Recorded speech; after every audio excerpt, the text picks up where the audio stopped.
favorite motivator from afar, Mike Malley with the Motivational Jumpstart right here on WHU West Stores. Good morning, incredible people. Hopefully you're up, you're alive, you're ready to make magic, you're ready to pursue excellence with impeccable effort. But on this special edition of the Motivational Jumpstart, we have a rock star in the studio, a great friend, a great colleague, a life coach, a career coach. I mean, Jena B, Coach Jena B is all things, everything. Good morning. What's happening, Jena B? Good morning. Good. How are you? I'm doing all right. So the Jena B, I got in trouble about 3 months ago, just for the listeners out there. Coach Jena B called in, and I technically, because I know her and the great work she does, but Jena B actually stands for Jena Burgess. But we're going to get into a little bit of that. But also on this edition, we're going to be talking about the lifestyle of an entrepreneur. What does it mean? What does it represent? How has she been able to be so effective, but what is she still learning? So, as we like to do, Coach Jena B, on the Motivational Jumpstart, introduce yourself and let the listeners know what makes you come alive, what inspires you. It's a heavy question early in the morning. Early in the morning, absolutely. But you're getting folks motivated, so we appreciate it. So just by way of background, I am a career coach and a consultant, and I work with folks who are in college all the way up into their corporate careers on how to be effective early on in your career.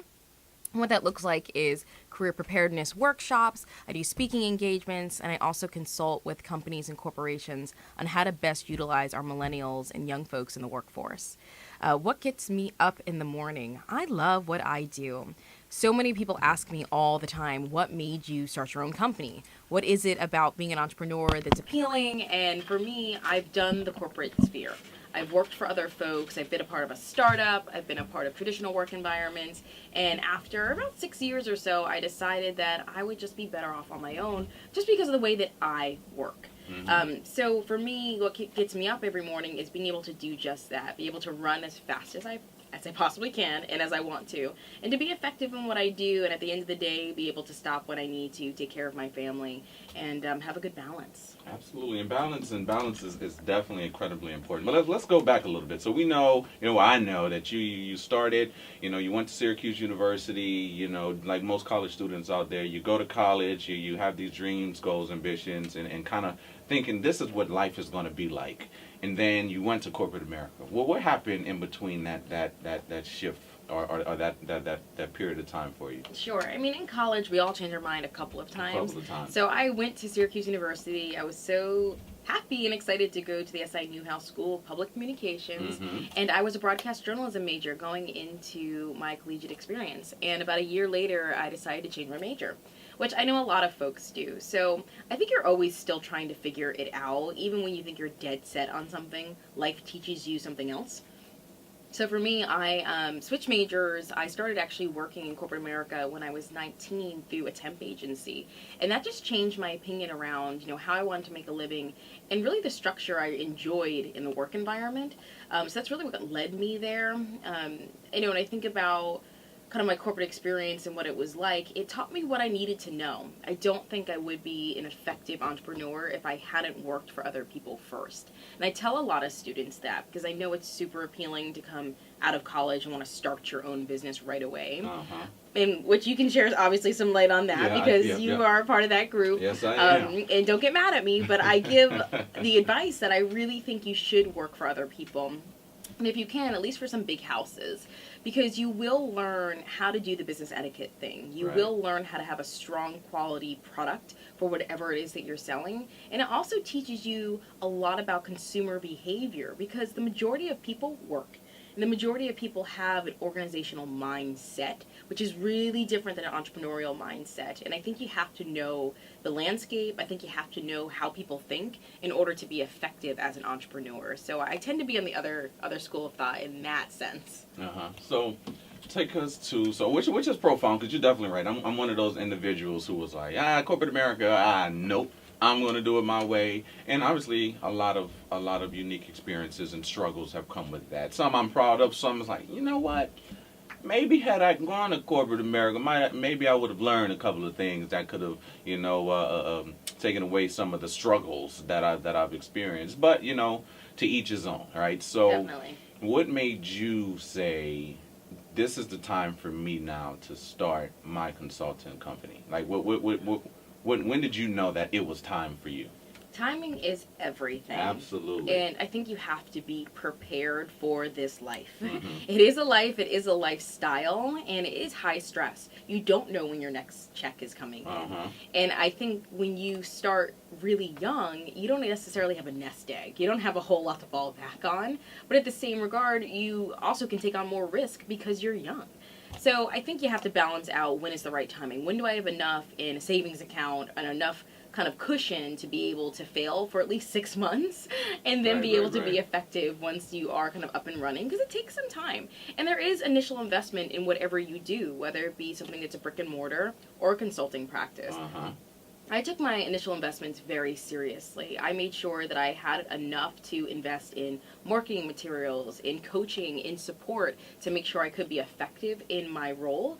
Because if I didn't, then I think it's that much harder to kind of break through all the noise, especially because there's so many consultants out there. Anybody can tell you, I'm a consultant. So it's really, really important that you kind of carve out your own brand, that you invest in your own brand in order to be effective. So when I knew I could do that, that is when I jumped ship.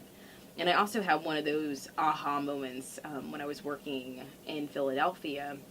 And I loved what I did, and I've worked for amazing companies, but it got to the point where so much of what I believed in and how I wanted to work was being challenged. It was being challenged. I could not break through kind of the cycle of just stay in line, be at your desk, do what you got to do. I don't know, maybe it's the rebellion in me. I just couldn't do it anymore.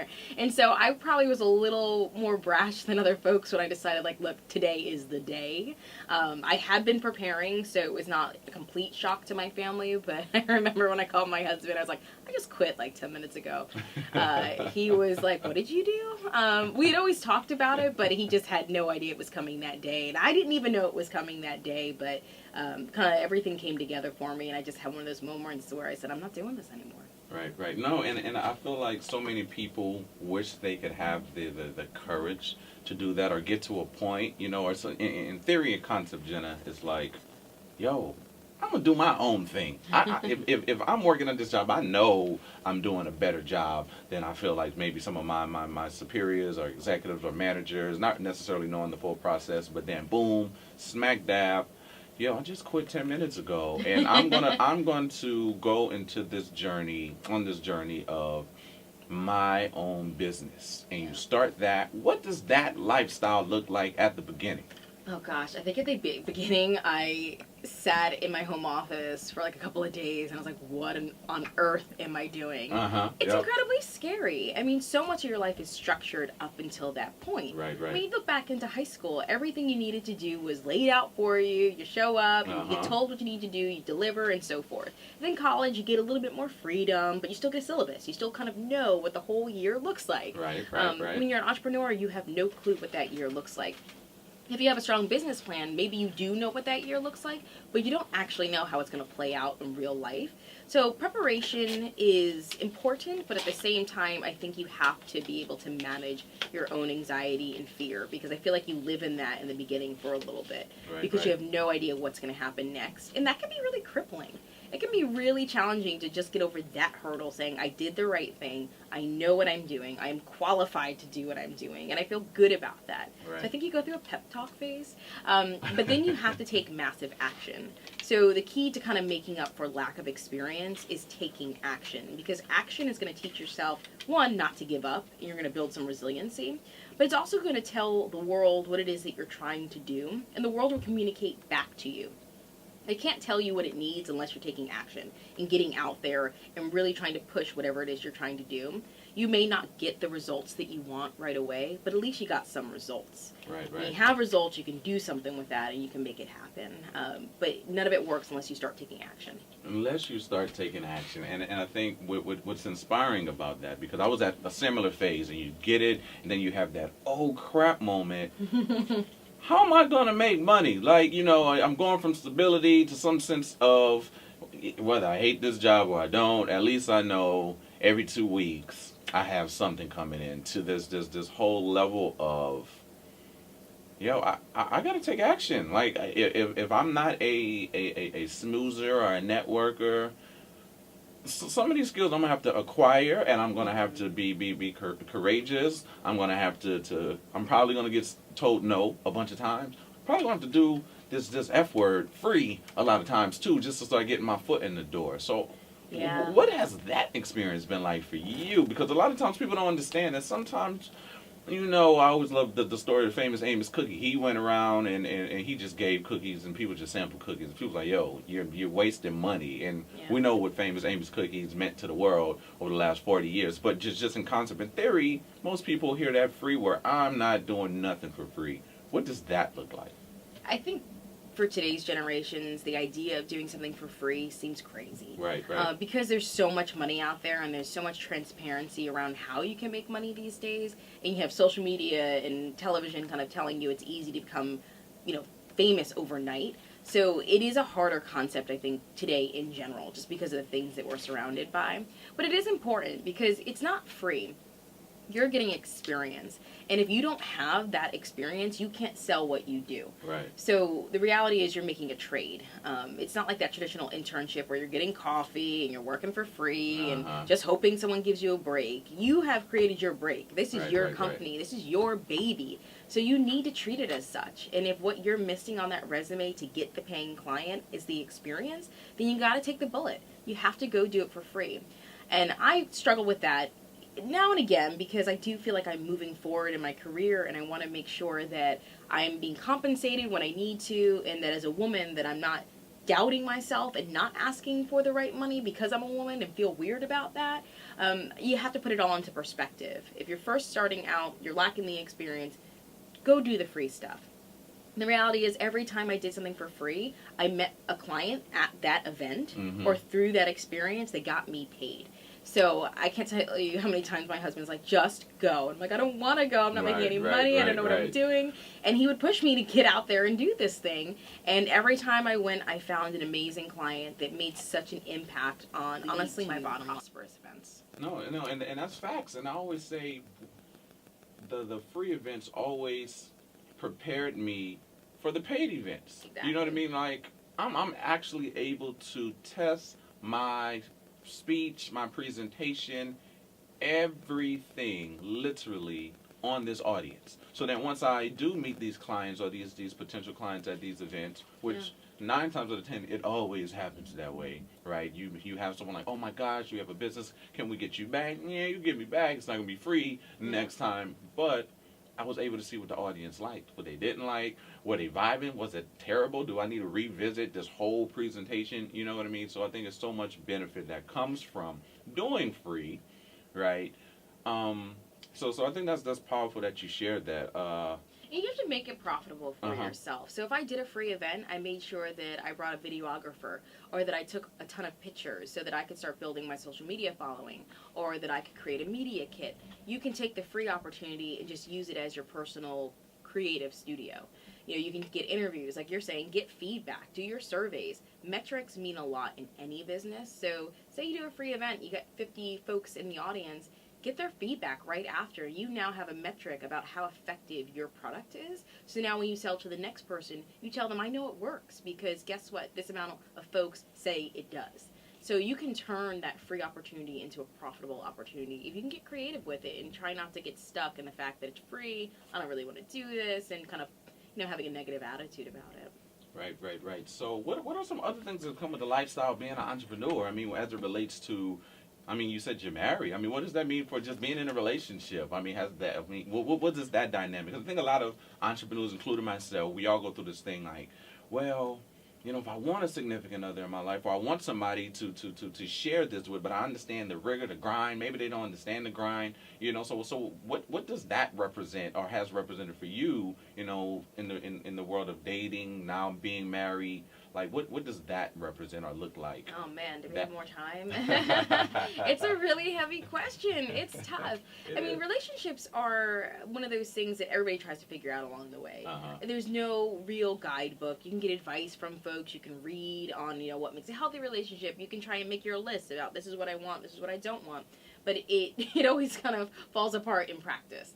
You have to literally live it, but you have to be clear on what your role is. And your role as an entrepreneur is to, one, be really clear on what you want. I don't know that it's fair to your partner to just be an aimless dreamer. I want to do this, I want to do that, and be that person that always talks about it and doesn't do it. I think as a partner, you owe your partner the stability of being clear, at least.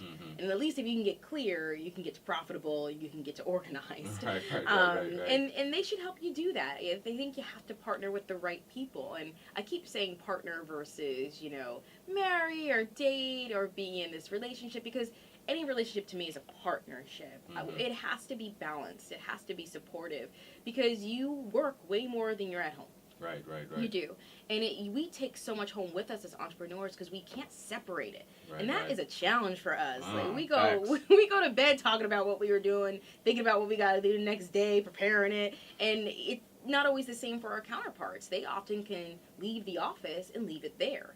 Or maybe they work a little bit here and there, but their structure allows them to compartmentalize in a more healthy way than I think we do as entrepreneurs. And we also need to kind of live and breathe it all the time to stay invested, right? Like if I stop caring about my business, nobody else is going to care about it. Nobody else is going to care, right? So I think we probably wear it on our sleeve a little more than the average person. And our partners have to be cognizant of that, be understanding of that, and be supportive of that. But on the flip side, we also have to be self-aware. We cannot be hitting our partner over the head about our lives. This is why this is important, because this is what I live. This is how my life goes. And I think that gets intense in a relationship.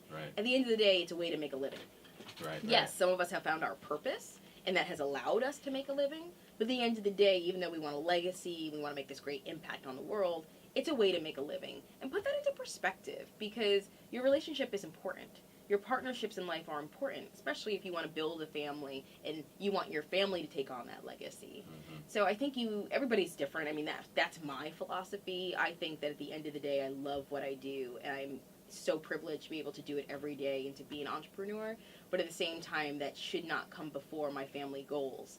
And so I have to make sure that what I'm doing makes sense with the rest of my family, and that they're comfortable with that, and that my partner is on board with that. And I think that mutual respect allows them to help me in a bigger way, as opposed to dealing with me, if that makes sense. No, it does. And I think that's definitely great advice for sure. And what I took from that was just really big on the communication standpoint, is being able to communicate early with your partner, and saying, hey, yes, this is my baby, this is what I'm passionate about, this is what I'm doing, but also have to realize that if I'm not communicating with you, or if I'm putting this, side and neglecting home and neglecting these other things, then that's not healthy. It's not balanced in the approach of actually making not only the business successful, but your partnership successful.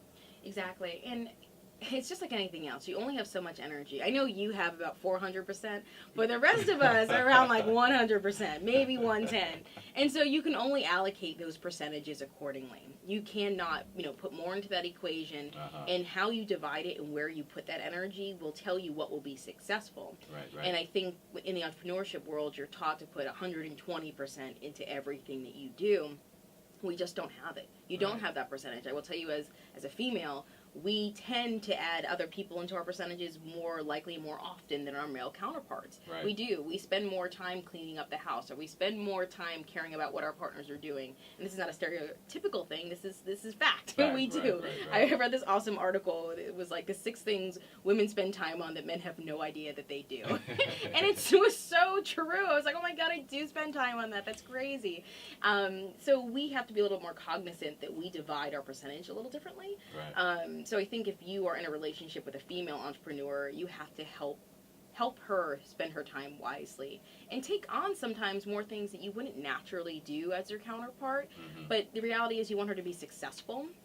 It's always easy to have a healthy relationship when you're both being successful. It's a little bit harder when stuff's not going well.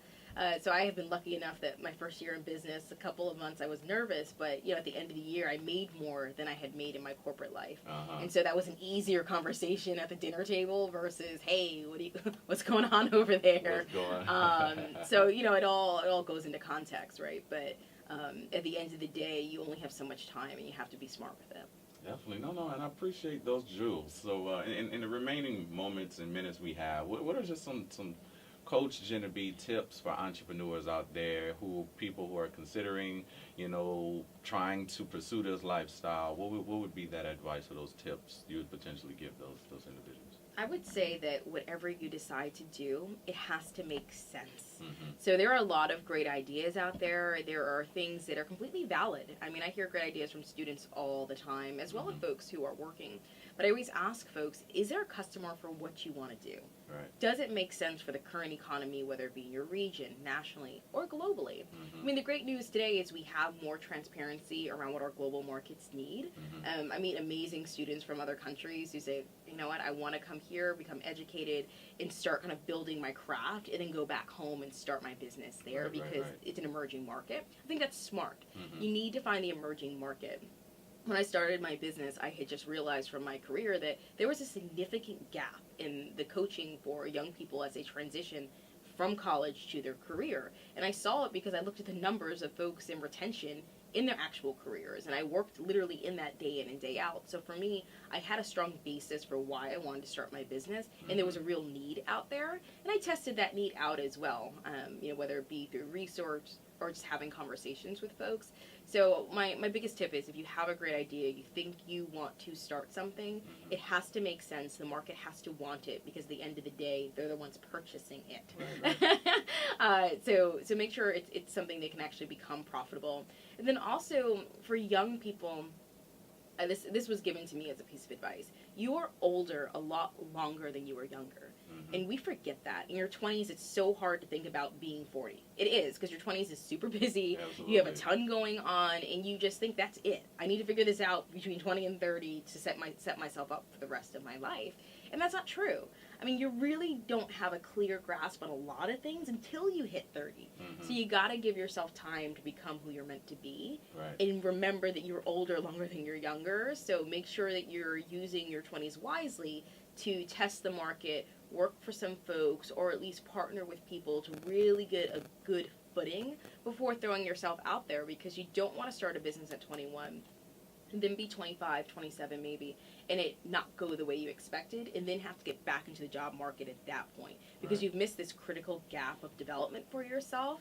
And yes, you learned a lot in your own business, but that does not always translate back into the business world or into the working world.